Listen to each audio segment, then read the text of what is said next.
Ok, bonjour à whoever qui est en train de regarder. J'espère que ça va bien. Donc, la dernière fois, j'ai fait une vidéo genre vraiment longue qui faisait le résumé de comme un livre au complet.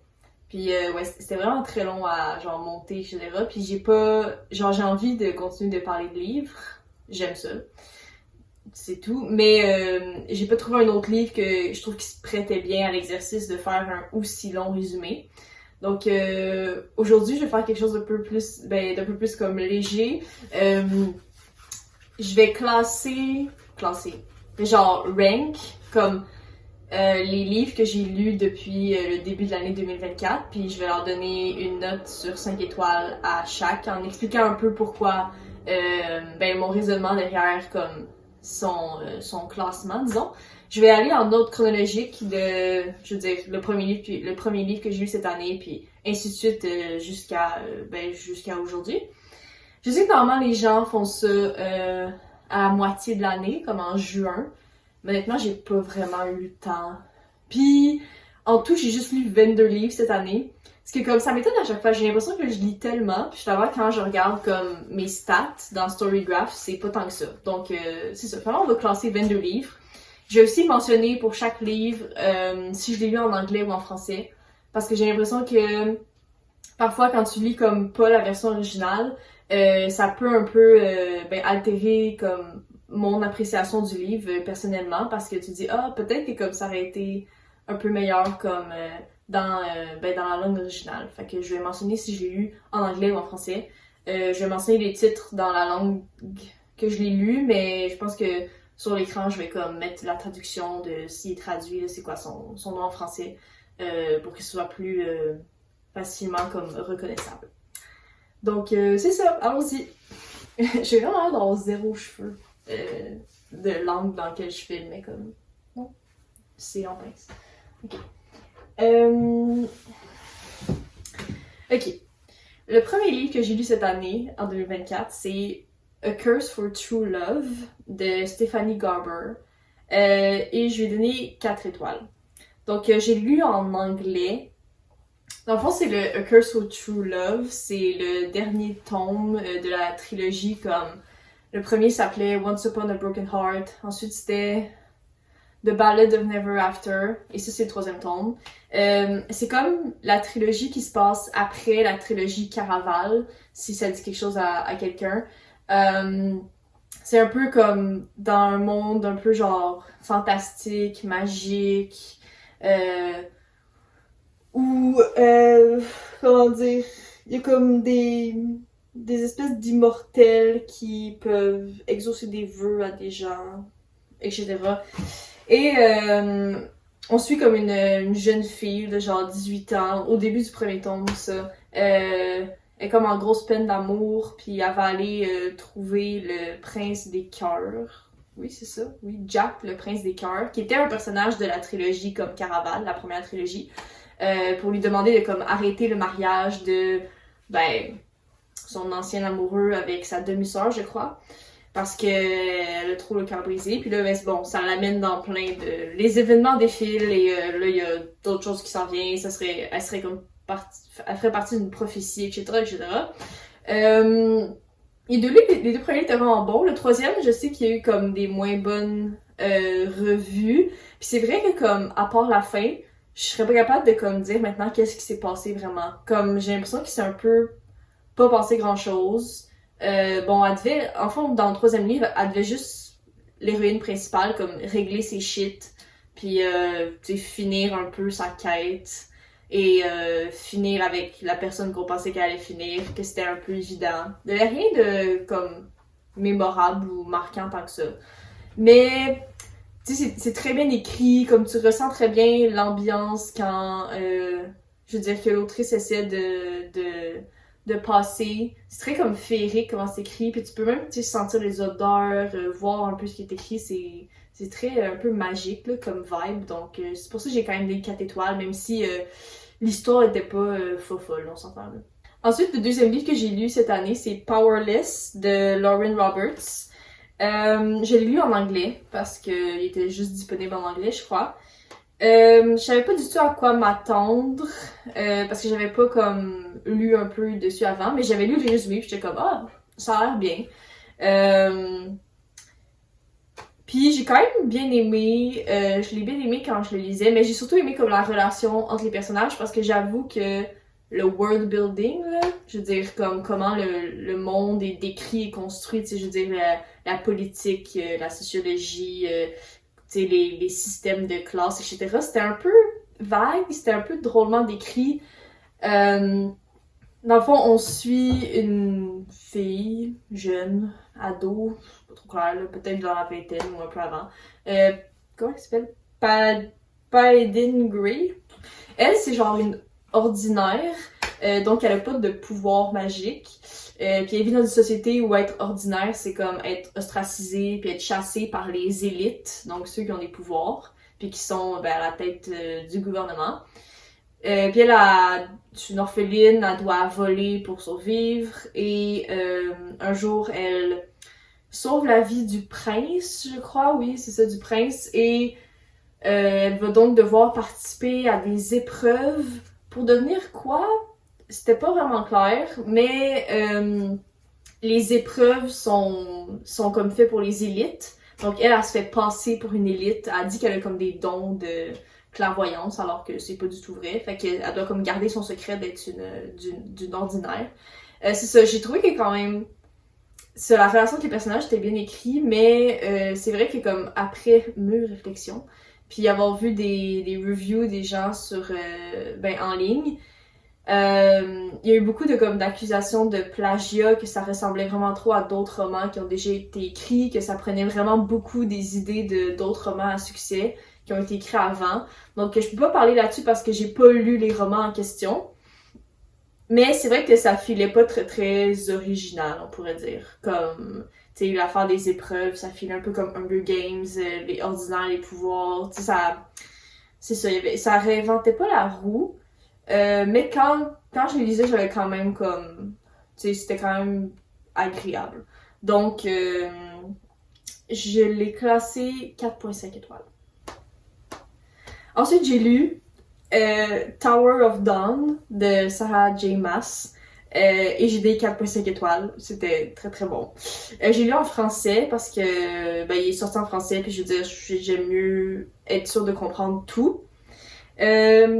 Donc, si vous êtes pas familier avec la série Throne of Glass, c'est extrêmement populaire. Ça a toujours été, mais là, je pense que ça a comme une resurgence, là. C'est genre une série de fantastique. Ça commence avec une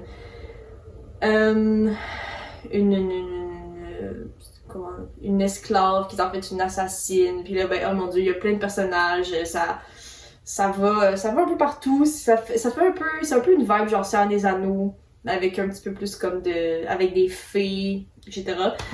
Tower of Dawn, c'est comme, je pense que c'est le 6e tome. Puis c'est le moins, comme je pense, apprécié parce qu'il se focus juste sur un personnage en particulier qui est pas le personnage principal. Puis un personnage que beaucoup de personnes aiment pas. Mais moi, je l'aime. Donc si vous savez de qui je parle, Kale, moi je l'aime bien, j'ai toujours bien aimé. Donc moi, ça me dérangeait pas du tout de lire un livre sur lui au complet. Puis c'est un livre aussi qui pouvait être lu en même temps que le 5e tome. Donc c'est ça. Parce que les événements se passent en même temps, parce que les personnages sont splittés en deux. Donc j'ai vraiment bien aimé, je trouve que c'était bien écrit, on ressentait bien genre l'ambiance de l'endroit où il était. J'ai beaucoup aimé comme le travail personnel, la croissance personnelle du genre de Kale, le personnage Kale, du personnage en question. Donc j'ai vraiment bien aimé. 4e roman, j'ai lu Lying in the Deep de Diana Urban. J'ai lu en anglais. J'ai pas grand chose à dire là-dessus, c'est une version comme moderne de Mort sur le Nil, mais évidemment ça va pas, je ne sais pas calquer sur Mort sur le Nil, sinon ce serait juste, ça aurait aucun point parce que tout le monde connaît l'histoire de Mort sur le Nil puis connaît un peu l'intrigue derrière puis qui sont les meurtriers. Donc ça commençait un peu pareil comme sur Mort sur le Nil, mais ensuite ça allait vraiment dans une direction différente. Donc c'était juste cool, tu sais, un nice récit de comme des meurtres sur un bateau de croisière avec comme un peu un huis clos dans un sens, puis une personnage principale qui essaie de comprendre qu'est-ce qui s'est passé. C'était bon, mais pas comme remarquable. Je dis 3.75 étoiles. Puis là, j'avoue que en regardant ça, j'ai l'impression d'être très généreuse sur le nombre d'étoiles, mais bon. J'ai l'impression que pour moi, une ou deux étoiles, c'est genre Fait que c'est ça. Tu sais, 3 étoiles, 3.5, c'est quand même, ça va, c'est bon. T'sais. En cinquième, j'ai lu One of Us is Lying de Karen M. McManus. J'ai donné 3 étoiles, donc ça, c'était correct, c'était bon. C'est comme l'histoire d'un groupe de 5 jeunes à l'école secondaire qui sont comme à un moment donné tout en retenue ensemble. Ils sont peut-être 6, en tout cas. Ils sont 5 puis il y en a un qui meurt. Comme, il est allergique aux arachides, quelque chose comme ça, puis ben, quelqu'un aurait, on sait pas qui, on sait pas quand, aurait mis comme dans son verre d'eau de l'huile d'arachide, je crois. Puis là, ben, il meurt, puis effectivement, ben, évidemment, je veux dire, les 5 qui étaient avec lui dans la classe sont comme, deviennent les principaux suspects, puis bon, l'histoire, comme, sort de l'école, puis fait un peu la une des journaux, etc. Chaque personne, mais chaque élève a comme, tu sais, plus qu'un... On sait pas qui le fait, mais ils ont plus qu'un secret comme à cacher. Genre, chacun a comme de quoi qu'ils voudraient pas qui sortent. C'était bon, mais il y avait rien de comme particulièrement spécial ou choquant. T'arrives pas à je suis pas arrivée à la fin pis être comme « Oh my god, c'était ça! » Non, c'était... C'est ça. Donc, 3 étoiles, ça le mérite amplement, là. J'ai oublié de parler de ce livre que j'ai lu après One of Us is Lying. Donc, j'ai lu Dark Matter de Blake Crouch, 3.75 étoiles. C'est genre l'histoire d'un monsieur scientifique physicien qui vit avec sa famille. Genre, il est heureux, mais comme, tu sais, la vie pourrait être meilleure, blabla, tu sais, il regrette des trucs. Puis là, ben, à un moment donné, il se fait kidnapper. Puis il se réveille dans une autre réalité où est-ce qu'il a pas du tout fait les mêmes choix de vie, puis que là, il a comme full de succès en tant que scientifique et tout, mais il se rend compte que genre tout est pas si beau, puis là, ben, il va essayer de retourner dans sa propre réalité. Ok, merci! Après, j'ai lu After I Do de Taylor Jenkins Reid, une autrice aussi très populaire. J'ai lu en anglais. Donc c'est quand même, je veux dire, il y a rien de compliqué là-dedans. Là. C'est l'histoire comme d'un couple marié qui est pris dans une boucle un peu, ou comme si ça fait longtemps qu'ils sont mariés, puis là tout va mal, ils s'entendent plus. Ça va vraiment pas bien. Donc ils décident de prendre une pause pour 1 an pour comme, tu sais, réfléchir un peu à s'ils veulent vraiment être ensemble. Puis de peut-être, tu sais, croître un peu comme à l'écart avant de comme se remettre ensemble. Je trouve que c'était vraiment réaliste, c'était une belle leçon de vie, tu sais, des fois qu'on oublie que, tu sais, qu'on peut prendre les choses pour acquis, puis que des fois quand on est juste souvent avec quelqu'un, on tend à comme focusser sur le négatif beaucoup, puis pas se rendre compte de qu'est-ce qu'on manque si on n'est plus avec la personne. Donc c'est ça, c'était bien sympathique. J'ai donné 3.25 étoiles, fait que 3 et un quart. Ensuite, en 8e, j'ai lu I Kissed Sarah Wheeler de Casey McQuiston. C'est la même autrice qui a écrit Red, White and Royal Blue. J'ai donné 3 étoiles. Donc, ce livre-là faisait vraiment penser à un film de John Green, genre, qui est sorti dans les années comme 2010. Je me souviens plus du titre, mais c'était avec comme une mannequin. En tout cas, peut-être que quelqu'un va comprendre de quoi je parle, mais bon. Donc, on suit Chloé, qui est comme dans une école genre secondaire, dans une petite ville aux États-Unis. Mais elle vient de Californie. Puis elle est vraiment très appliquée à l'école, elle veut devenir valedictorian, qui est, tu sais, je viens du Québec, genre, je sais pas exactement c'est quoi l'équivalent ici, là, mais c'est comme quoi la meilleure personne de la promotion, quelque chose comme ça, les meilleures notes. C'est un truc comme ça, là. Mais sa rivale, c'est Sarah Wheeler, qui est comme la hit girl de l'école, comme la prom queen, etc., etc. C'est sa rivale parce qu'elle aussi, comme elle pourrait accéder au titre de valedictorian. Puis là, ben, un jour, Sarah Wheeler a disparu. Mais avant de disparaître, elle a comme été full pas rapport, embrassé comme quelques personnes, dont Chloé dans l'ascenseur.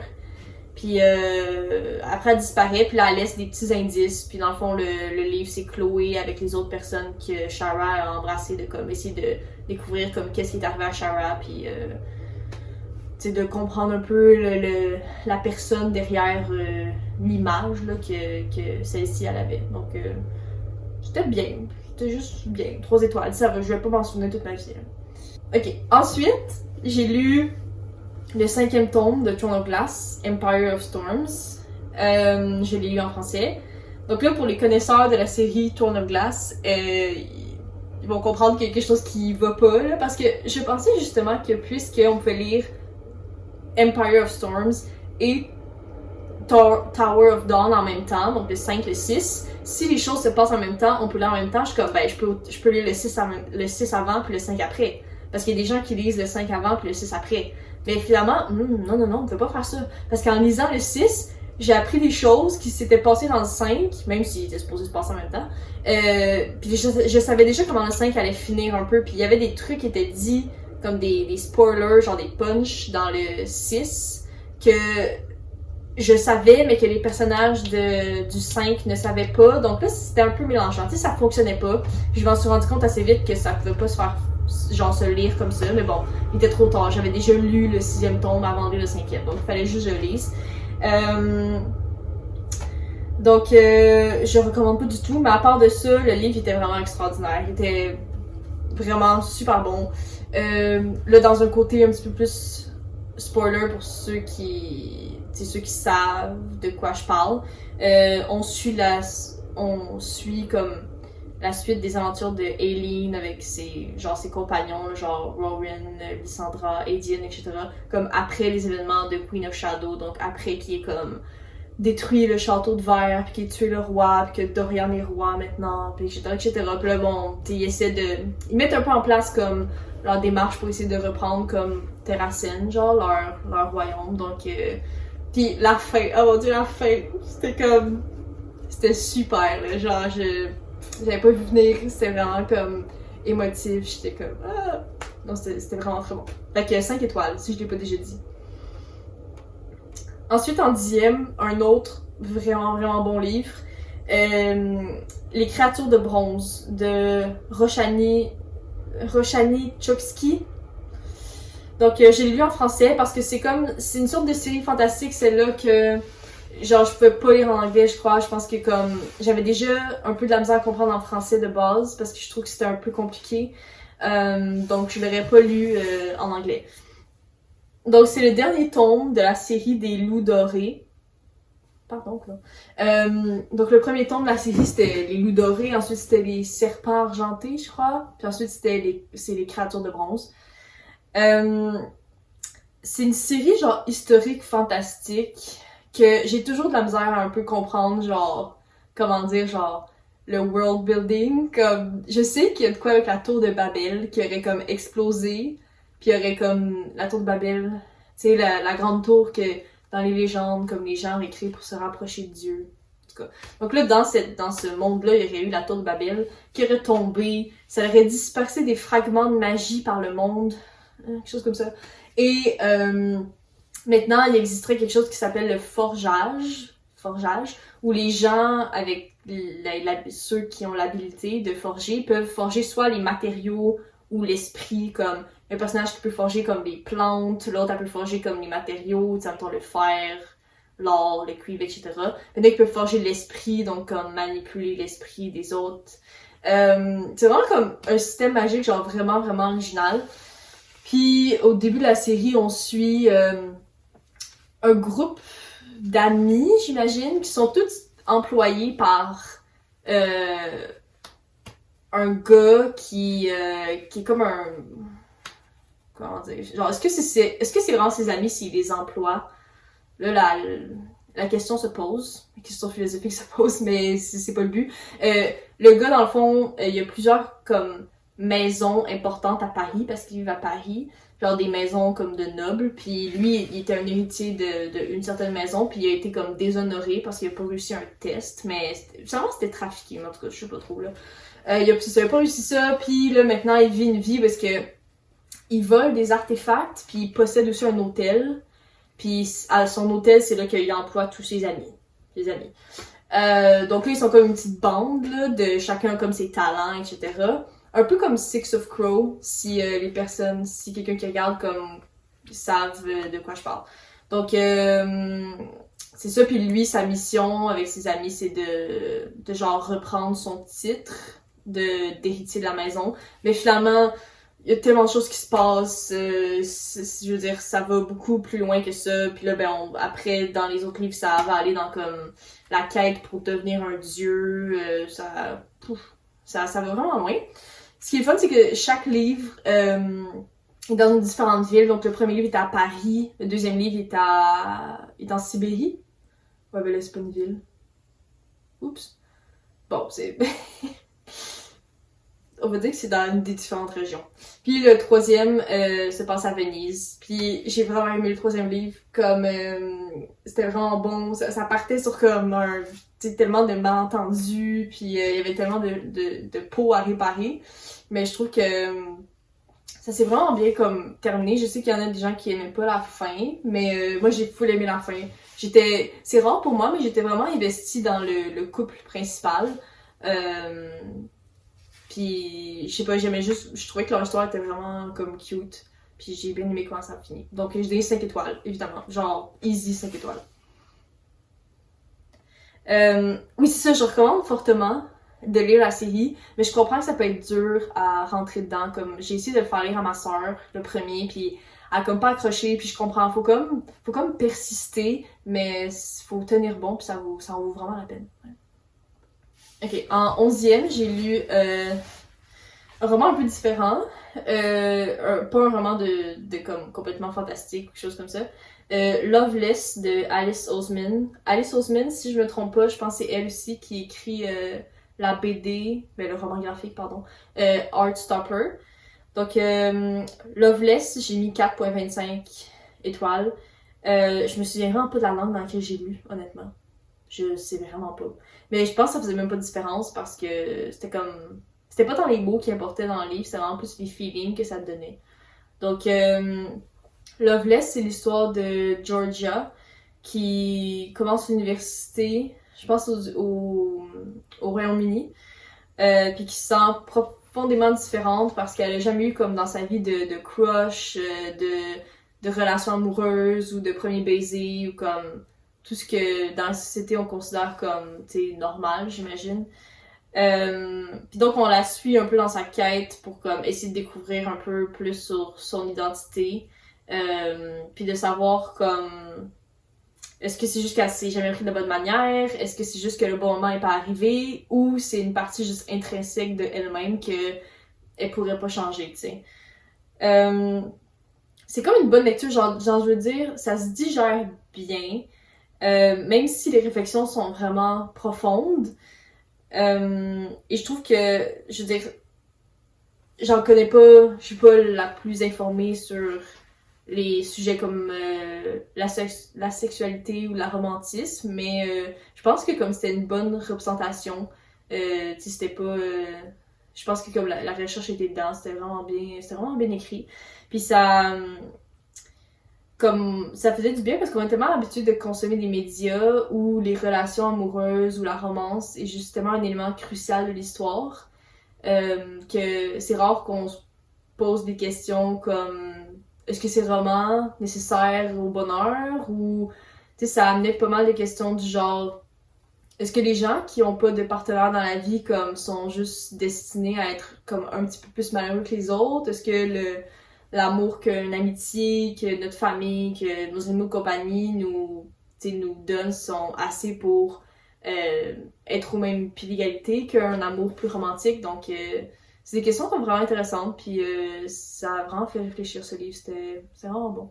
Ok, ensuite, j'ai lu Une méchante brique, donc House of Flame and Shadow de Sarah J. Maas. J'ai lu en français. Il a été traduit, tu sais, il est sorti en mars 2024, là. C'était La Folie Furieuse, là. Ça faisait longtemps que les gens attendaient ce livre. Il était très, très, très hyped, on pourrait dire. Et donc, c'est le troisième tome, pour ceux qui savent pas, c'est le troisième tome de la série Crescent City. qui est la dernière série genre de Sarah J. Maas, celle qui est la plus récente, on pourrait dire, là. En gros, c'est sûr que je peux pas vraiment parler comme du troisième livre sans dire plein de choses, là. Donc, Crescent City, c'est vraiment comme une série fantastique urbaine dans laquelle, dans cette ville-là de Crescent City, il y a comme, honnêtement, toutes les sortes de créatures surnaturelles qu'on peut penser dans notre tête, là, genre les fées, les loups-garous, les nymphes, les anges, les archanges, les ci, les ça. J'en pense. Comme, ils sont tous là, puis tout le monde vit une vie semi-normale avec la technologie, comme ils vont dans les clubs, ils regardent la télé, tu sais, je veux dire, c'est comme un mix de genre fantastique et urbain. Parce que j'aime beaucoup ce genre de récit, en fait. Ça fait un méchant scénario, tout ça, là. Genre, c'est très lourd, c'est très dense, il y a beaucoup de choses à comme... Il y a plein de infodump tout le temps, mais c'est tellement bon. Comme... On suit principalement comme une jeune, genre, mi-humaine, mi-fée, qui s'appelle Bryce, qui est genre dans sa mi-vingtaine, je crois, à travers comme plein de différentes aventures. Et puis, c'est encore ce qu'on fait dans le troisième livre, mais là, dans le troisième tome, c'est vraiment le temps de comme wrap up l'histoire, puis de finir un peu la quête qui avait commencé dans le premier livre. Je sais que genre il a été moyennement bien reçu, le livre, mais moi j'ai beaucoup aimé. Comme, j'avoue que, tu sais, au troisième tome, il y a tellement de personnages rendus là. Il y en a que legit, je m'en fous de leur point de vue, puis leur point de vue revenait tout le temps, puis j'étais comme... je m'en fous, j'ai trouvé con, je sais pas pourquoi ils agissaient comme ça. Tu sais, j'étais comme, j'avais juste hâte de retourner à un autre point de vue. Fait que ça, je comprends, mais ça arrivait pas à comme trop teinter l'expérience parce que les chapitres puis les personnages que j'aimais beaucoup sont tellement attachants. Puis tu sais, vers la fin du livre, comme je trouvais que je vivais beaucoup d'émotions, puis c'était très prenant. Donc, j'ai été émue plusieurs fois. Donc, ça reste un 5 étoiles, easy. Je trouve que c'était vraiment une belle façon de comme wrap up l'histoire. Même si je pense qu'il y a un quatrième qui s'en vient, mais je comprends pas ça va être sur quoi, en tout cas. Coudon, désolé, on dirait que mes notes ont servi à rien, là, parce que j'ai encore oublié un livre, mais là, je pense que c'est le dernier. Mais ouais, j'ai lu Fort Wing de Rebecca Yarros. Je pense que j'ai des 4 étoiles. Honnêtement, je vais pas te dire grand-chose, genre, c'était captivant, mais un peu trop cliché, puis les gens étaient un peu à une dimension. Mais anyway, si vraiment quelqu'un veut savoir qu'est-ce qui se passe dans ce livre, ben j'ai fait une vidéo de genre 1h51 sur genre tout ce qui se passe. Fait que je n'en parlerai pas plus que ça parce que c'est ça, j'ai tout ce qui a été à dire, tout ce qui est à dire a été dit. C'est bon. Désolée encore une fois. Ah! Bon, là j'ai l'impression que j'étais trop positive. Là ça donne bien parce qu'on s'en va dans quelque chose que j'ai pas des bonnes choses à dire. Donc, mon 14e livre cette année, The Kiss of Deception, 2.5 étoiles. Je l'ai lu en anglais. J'ai vraiment de la rancune accumulée pour ce livre-là parce que j'ai entendu comme 5-6 mois à la bibliothèque pour la voir. J'ai jamais entendu parler en bien. En plus, je me disais, honnêtement, ça n'a pas de sens, là, mais je me disais, s'il y a autant d'attentes, c'est parce que ça doit être populaire. Si c'est populaire, ça doit être bon. Honnêtement, c'est pas un bon raisonnement à faire, je crois, là. Mais, comme on peut voir sur BookTok ces temps-ci, en tout cas.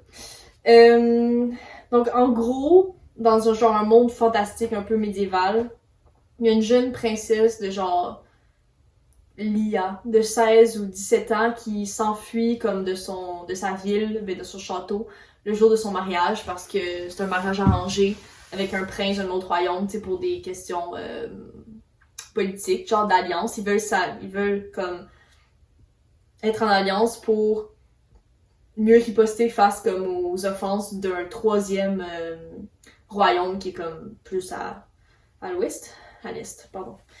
Puis là, elle va commencer une nouvelle vie dans une petite ville un peu, un petit village. Elle va travailler dans une taverne. Puis elle s'est aussi en fait avec sa servante qui est enceinte. Comme, quoi? Genre, c'est vraiment pas, je veux dire, très réfléchi tout ça, là. Mais finalement, tout va pas si bien parce qu'il y a 2 inconnus qui arrivent en ville, ok? Genre 2 gars. Puis les 2 vont comme commencer à interagir avec Lia, là, la princesse, qui vit incognito, là.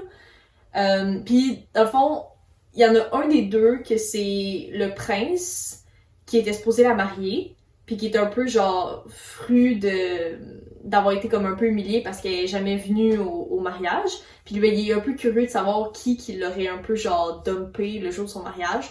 Donc il va pas dire que c'est lui, mais il va comme jaser avec, puis tu sais, ils vont comme former des relations, mais il va jamais dire que c'est lui. Puis ben l'autre gars, c'est un assassin du royaume des méchants, là, qui a été envoyé là pour la tuer parce que maintenant qu'elle s'est échappée puis qu'elle est plus comme sous les protections de son royaume, eh bien, ben, est juste une proie plus facile. Donc, le seul truc intéressant, je trouve, du livre, c'est le fait que tu sais, on te présente comme 2 personnages avec deux noms, donc les 2 gars, puis on sait qu'il y en a un c'est le prince, puis que l'autre c'est l'assassin, mais on sait pas lequel est lequel.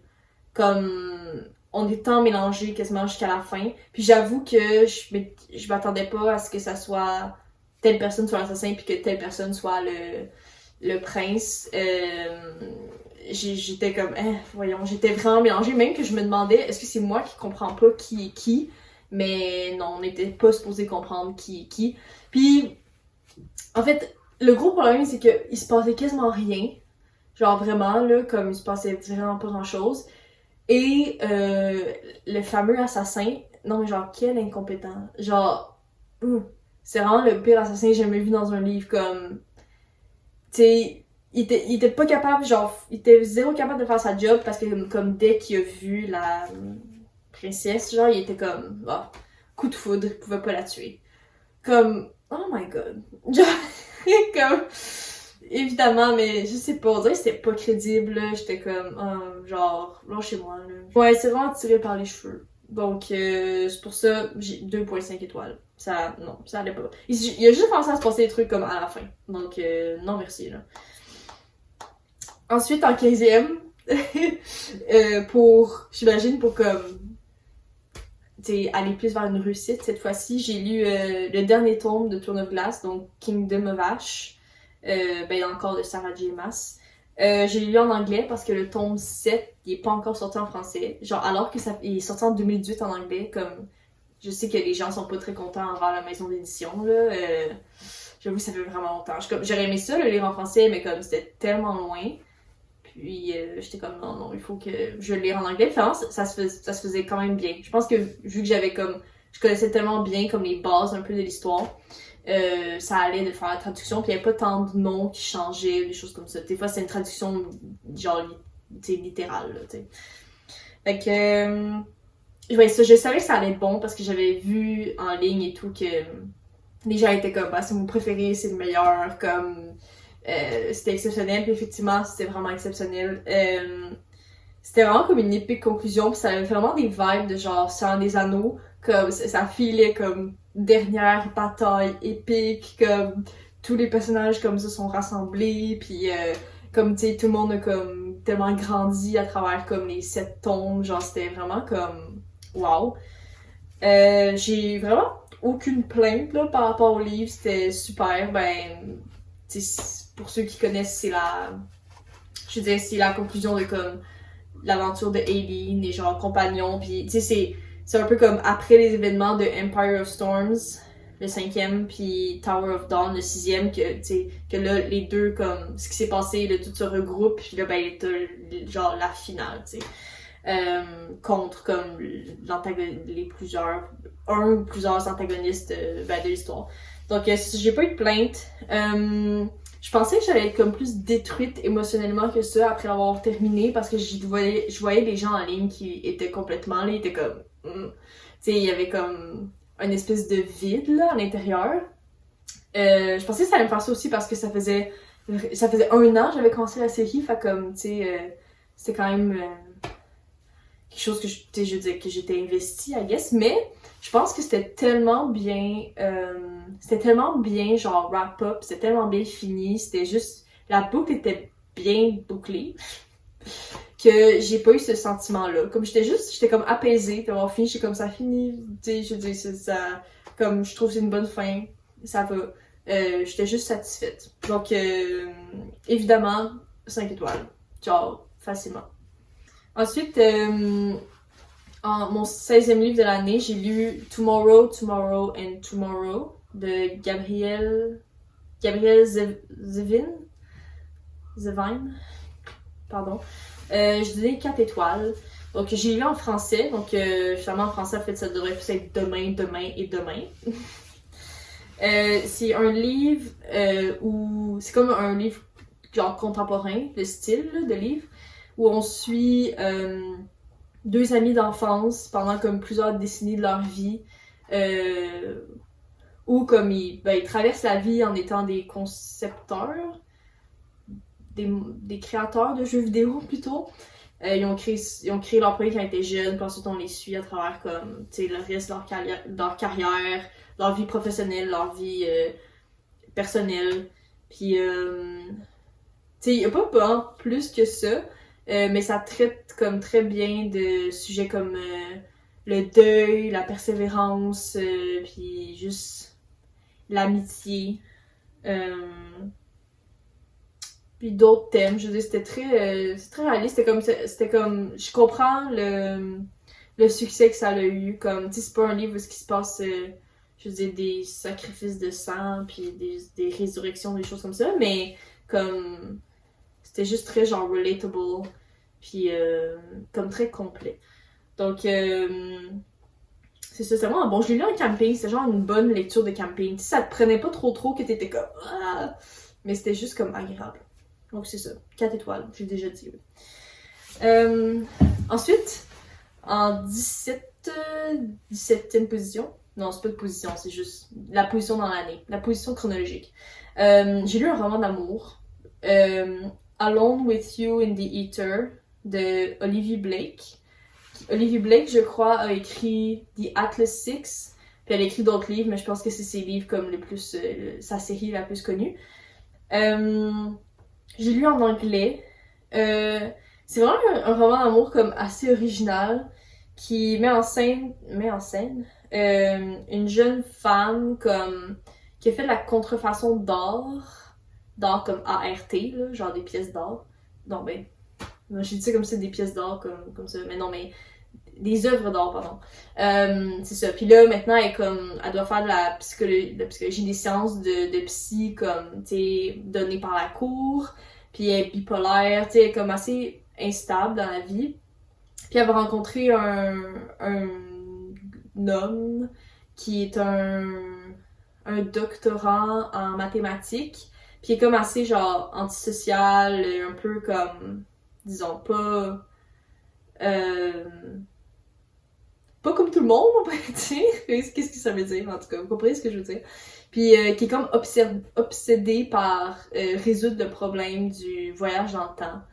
Donc, comme tu sais, une drôle de paire, on pourrait dire, mais comme dès qu'ils se rencontrent, il y a comme tellement une grande chimie, puis ils peuvent pas vraiment comme être l'un sans l'autre, mais on peut voir que ça apporte aussi des problèmes, tu sais.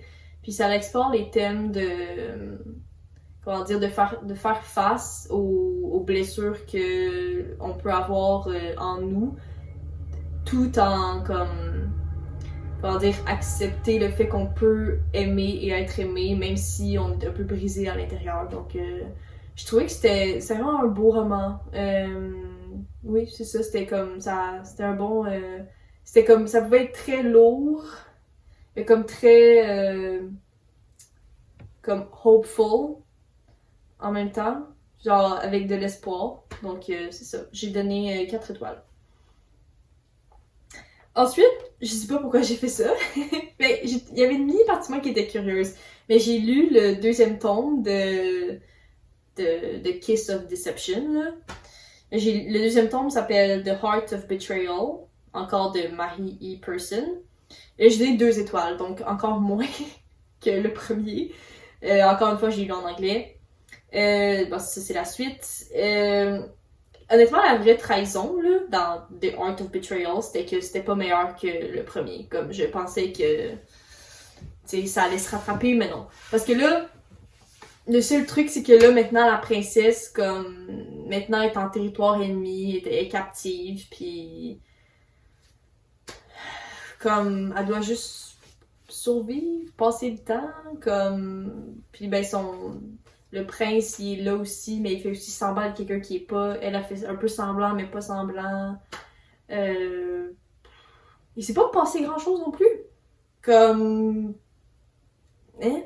Tu sais, pis j'arrivais pas à juste m'attacher vraiment au personnage. Comme, on dirait tout le monde filait un peu comme, genre, d'avoir juste une dimension, tu sais, genre un truc qui les caractérise. Puis c'est pas très très comme prenant dans ce temps-là, tu sais, on dirait que c'est un peu des caricatures. Donc, c'est ça, j'ai l'impression qu'il s'est pas encore passé grand-chose. 2 étoiles. Et puis là, ça paraît comme, ben, tu sais, je me dis pourquoi j'ai fait ça, mais j'ai lu ensuite en 19e The Beauty of Darkness, qui est le 3e tome. Là, j'ai encore une moins bonne note, 1,5 étoiles. Donc, le dernier tome, c'était vraiment le pire. Genre, ça filait comme si les enjeux étaient pas réels. J'avais comme vraiment décroché rendu là. Je suis comme, qu'est-ce qui s'est passé? Comme, vraiment, l'intérêt principal, genre amoureux, ça veut rien dire, là, mais comme le compagnon amoureux principal de la personnage principale, Jitro principal, il est devenu juste super con, genre du jour au lendemain. On dirait que c'était comme juste pour le scénario, que ça avait pas comme trop de sens tant que ça. Tu sais, ça s'accordait pas avec comment il agissait avant. C'est comme, ok, ça faisait juste chier. Comme, je sais qu'il y avait comme, les gens, c'est ça, les enjeux paraissaient pas réels, les batailles, j'étais comme, il y avait des couples par rapport qui comme se sont formés à la fin, genre comme si c'était pour bien comme finir la chose. Honnêtement, les derniers comme 25%, j'ai lu en diagonale, comme parce que je me disais, je sais comment ça va finir, comme, puis j'avais juste plus trop la patience, puis il y a des gens qui meurent à la fin et tout, puis j'étais comme, ça me faisait vraiment ni chaud ni froid. Donc, j'ai vraiment sprinté vers la fin, puis c'était exactement comme je pensais que ça allait finir. Donc, c'est ça. C'est une grande déception. J'ai 1,5 étoiles. Le pire livre de cette année, clairement. 20e livre.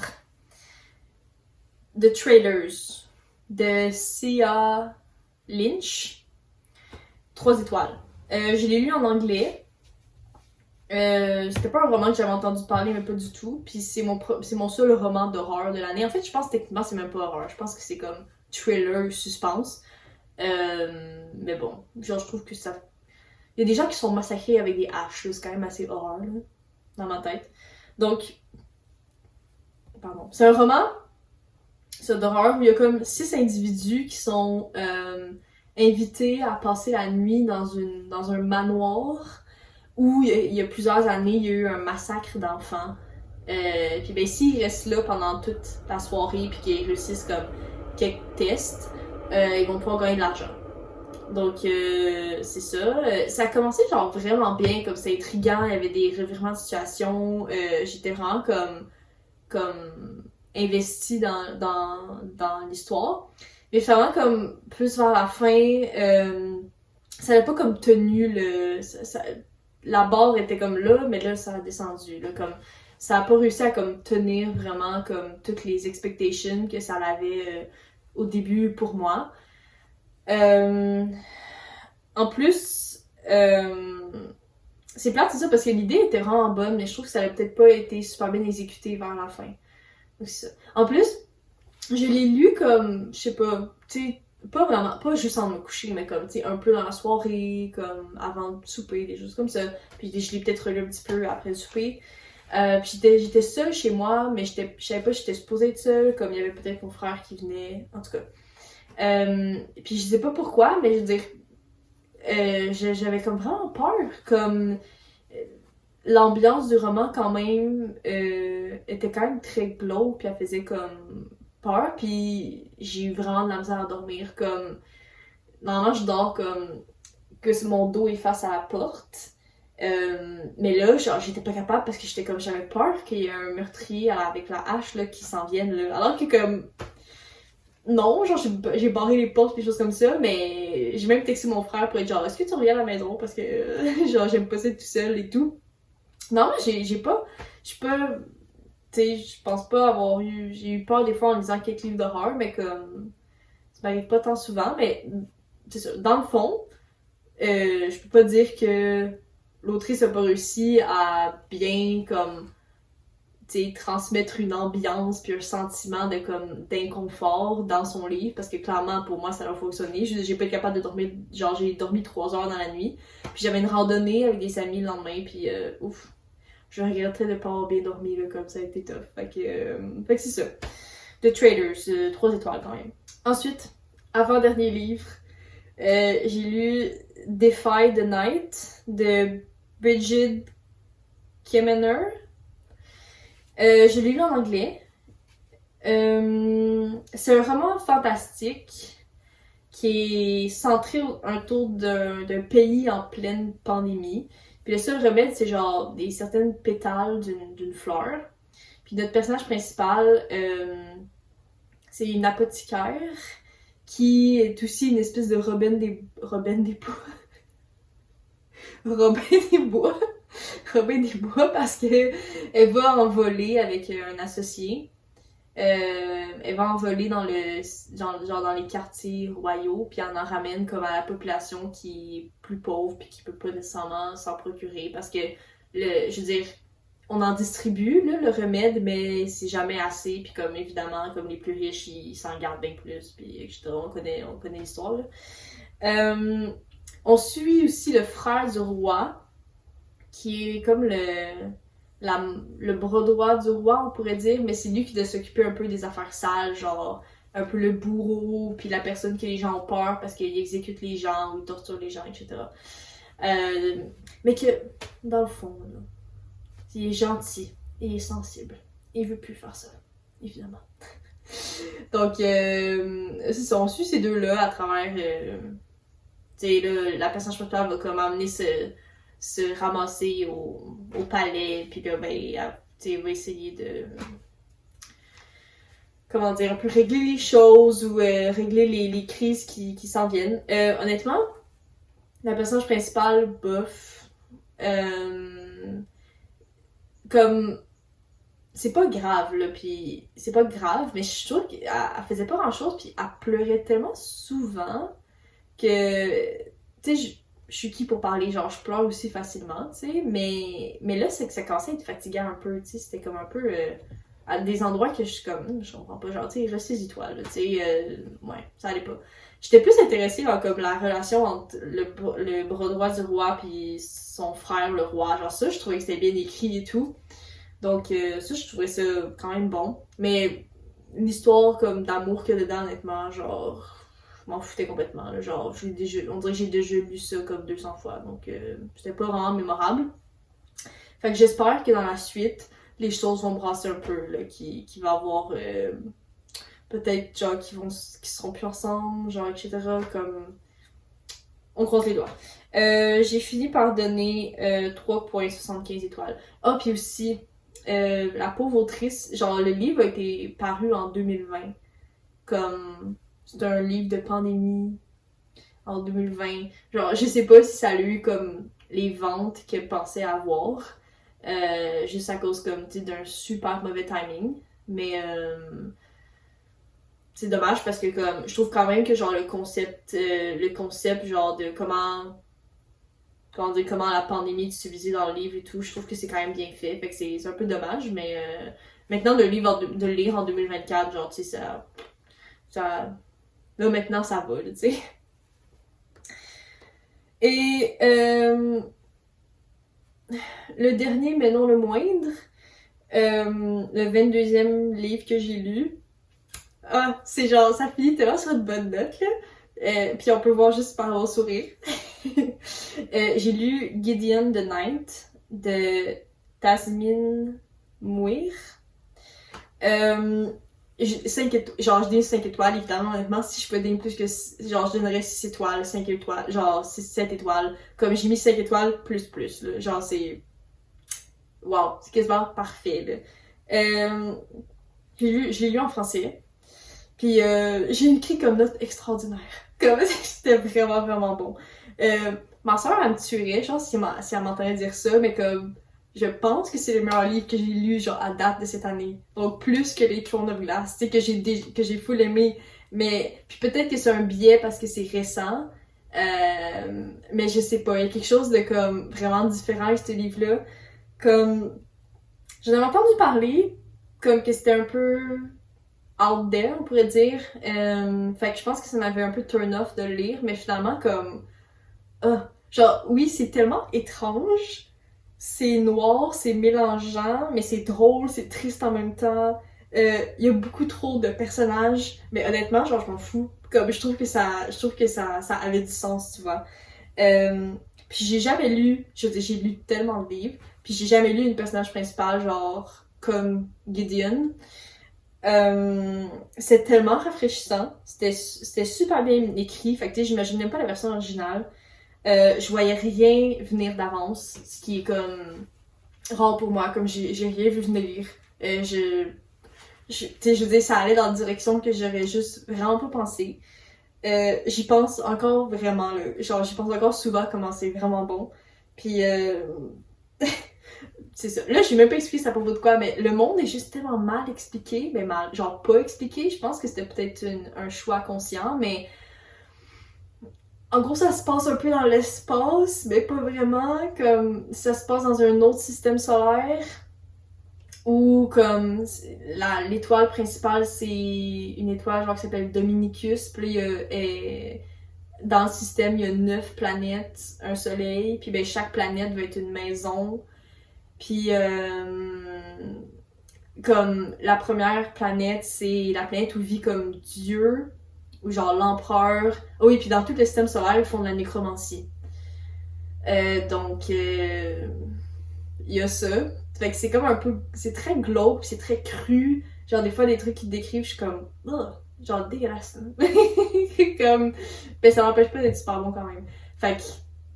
C'est ça, puis là, ben, l'empereur, genre le roi, je sais pas trop, comme lui, il y a comme des licteurs avec lui, c'est comme des espèces de saints immortels qui étaient des nécromanciens, puis qui ont comme accédé à là en faisant des épreuves, puis là, ben, il refait comme une nouvelle batch. Fait que là, genre, chaque nécromancien, genre, de chaque planète, comme, qui est un peu en charge, qui est comme l'héritier ou l'héritière, doivent aller comme à la première planète pour comme faire des épreuves, pour genre devenir comme immortel. Puis, genre, la personnage principale, elle vit dans la 9e planète, genre la 9e maison. Puis, l'enfant, elle va devenir, c'est pas une nécromancienne, mais elle va devenir la cavalière de sa nécromancienne. Mais alors que, comme ils se détestent depuis qu'ils sont enfants, blablabla, puis ils doivent aller là. Puis, il y a tellement de trucs qui se passent, mais c'est tellement beau. Puis, la fin, ben, genre, honnêtement, si j'étais sur une chaise, j'aurais tombé, là. Je serais tombée. C'était. Ça m'a tué la fin. J'étais comme, quoi? J'en revenais pas, genre, je pense que j'en reviens encore pas. C'était. Je m'attendais pas à ça, j'étais vraiment bouleversée, là. Je pense que je le suis encore. Donc, c'est ça. Fait que oui, 5 étoiles et plus, et plus, et plus. Comme, si je pouvais mettre 6, 7. En way. Genre, c'est.